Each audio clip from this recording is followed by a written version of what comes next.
here. Who want to fight with me? Who?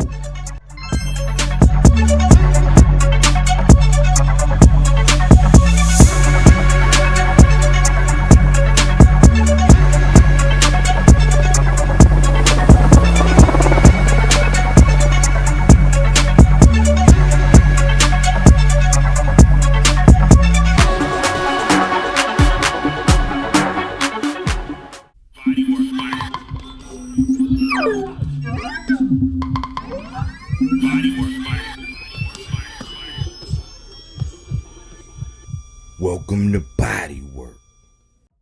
Welcome back. It's Michael Rogers. Welcome to BodyWork Boxing against all odds. Because when it comes to Subriel Matias, the odds are, if you're not a fan of his work, you're probably rooting against him right now. We are shy of a month away, June 15th, when Subriel Matias, the 140-pound IBF champion, is going to defend his title in his homeland of Puerto Rico against Liam Paro, the Australian, 62% knockout ratio. He's trying to play tic-tac-toe, coming off of a 2 knockout win streak with one Subriel Matias when it comes to the KOs. And I'm very, very, very surprised at what I'm hearing right now. I think that Subriel Matias is probably one of the most disrespected and also one of the most avoided boxers going on right now, especially when it comes to champion. You know, I'm hearing a lot of things here recently about Subriel Matias. I'm hearing that he's training. I'm hearing all good things on his side. I like the fact that he's, for the most part, staying out of social media. And he's just that kind of guy. He'll get on there and say whatever, do whatever. But he's pretty much a nuts and bolts, brass tacks kind of guy. So he's been in the lab.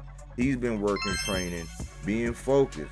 But out in the public's eye, there's a whole lot of Subriel Matias slander going on. And I respect Liam Paro because he was one of the guys that said yes. He's one of the guys that's raising his hands and saying, yes, I will seek that fire. I'm running towards the smoke. So I have to applaud him for that. I also have to applaud him for getting Montana Love up out of there.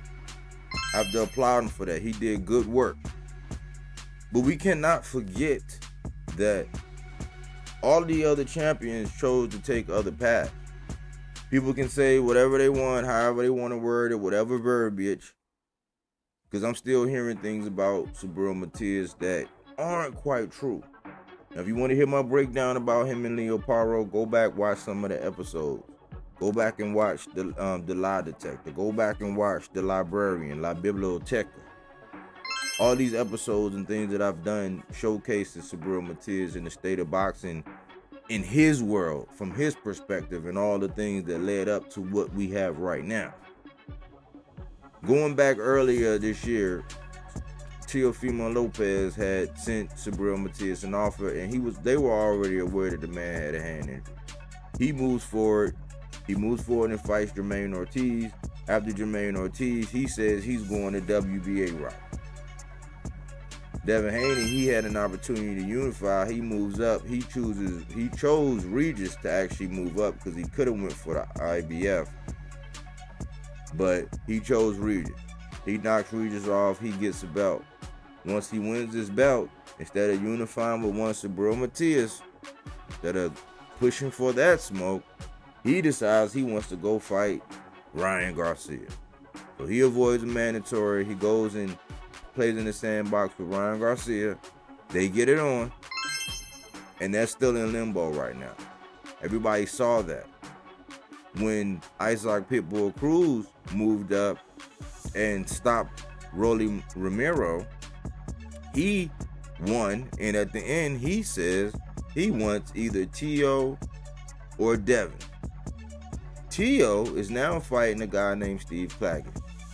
T.O. says that, oh no, Subriel Matias don't want to fight me. Never revisited, never heard any kind of conversation. And a lot of people are saying and doing things, just like Devin Haney saying that him and his team basically coming up with some bogus, I guess, polluted narrative that Subriel Matias wanted too much money, priced himself out, all these other things, which we come to find out wasn't true. Had no desire. And right now, to this day, his fans, the Devin Haney fans, still are not pleading for him to go fight Subriel Matias. I mean, I wouldn't want him to fight Subriel Matias, and that's just me being, all the way forthright. I would not want to see Devin Haney go fight him, but that does not change that the man is the most avoided boxer. He's top 3 most avoided boxers in current boxers right now, because we also heard from one Regis program, he was saying, oh yeah, I know he said I'm going to do this, I'm going to do that, even though he's on the contract to actually fight him in that 5-man contract. I heard that was one of the names. Read that was one of the names. Done content that was one of the names. And Regis is talking like he would do this and do that to Subriel Matias and all these things. And then he comes around and says that, oh no, with the IBF. Everybody's playing the rehydration rule. That's why I came out with the lie detector. And I was asking the question, is Subriel Matias a lie detector? Because a lot of people say, oh, I would box circles around him, I would do this, I would do that, and he's nothing to play with. Nobody is finding their way up to the altar other than one Liam Paro. But it's very interesting. This man is really up against the odds, because just when you thought, okay, we in the clear, we got an opponent, we got all this, you're colliding with one of the biggest names in the sport of boxing, having a fight on the same night. Now me, I couldn't be more pleased. That's my mother's birthday. That's 615. That's one of my favorite numbers, and I get to see 2 of my favorite fighters fight on that night. So me, when promotional companies get down, they do their thing, and they, go at war, the fans, like myself, win in that occasion. So it's a lot of people rooting up against them, because why? A lot of people don't want to see their favorite fighter go up against Subriel Matias. A lot of people. And so I'm hearing word on the streets that the man Liam Paro been out there sparking people in Vegas, and everybody knows this, and I'm just sitting there. I'm just recording and watching and listening and learning and getting all these narratives, because I'm going to keep a track record, and somebody has to put a stake in the ground for one Subriel Matias. El Orgullo de Martinilo, the pride of motherhood. Sub-Zero No Matias, aka Subriel Matias, is going to defend his crown. He's going up against it.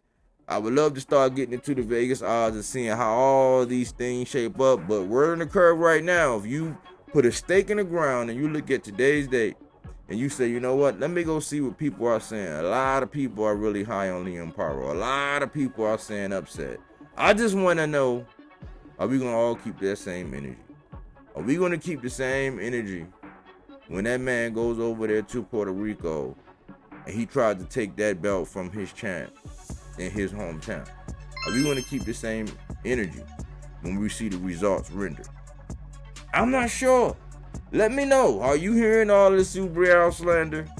Do you recognize that this man is one of the most avoided boxers in the game? And do you recognize everything that he is pushing up against, from narratives to colliding fight dates to lack of opponents to being slandered on social media? Man, aren't these the kind of champions, the kind of blue-collar, hard-hat champions that want to fight the best, that seek all of the smoke that we really want in the game? Why is he not garnering the attention that he deserves as a champ?